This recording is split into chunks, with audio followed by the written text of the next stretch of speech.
Ang kangkong maray sa kurikong kung ini ay magatulon sa imong kagawon. Kangkong.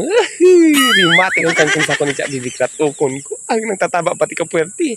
Libre na naman ka di panira, inay.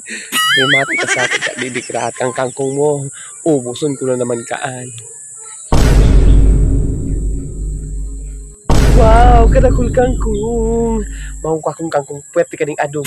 Di ako magpaaram din mo. Tsak bibikrat ha. Baka maintan ako. Kaya kay puan ko magtago ta. Baka ako makita ni Tsak bibikrat. Uragan ka to sa ako talagang maray. Ay, super pulpugong kamulmog ko.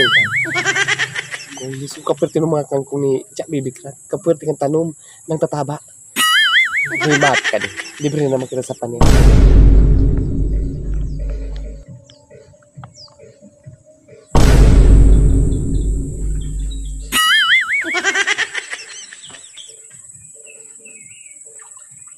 Nakadakul akong kangkong. Magdulag na kita tao yun ang Tsak bibikrat nakita ko.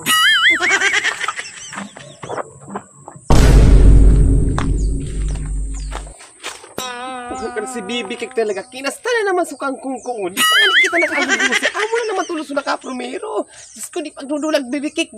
Uno man daw ko magparam ka mo pagbago ka mo maguko. Sus Maria Josep, kamu na naman sunamo numero. Diyos ko di pa nga kita nakanamit ng kangkong ko. Kung makarita na ka rin Bibi kik. Susudyaon ko talaga si Mading Bibi to. Diyos ko kinasta na naman sa kangkong ko. Katanong-tanong ko. Di pa nga kita nakagugusi. Amo na naman tulos na numero. Sus Maria Josep, ang perwisyong maray. Perwisyong maray ka mo. Tikusan kamu talaga. Gak gusto kamu barabadon. Tikusan.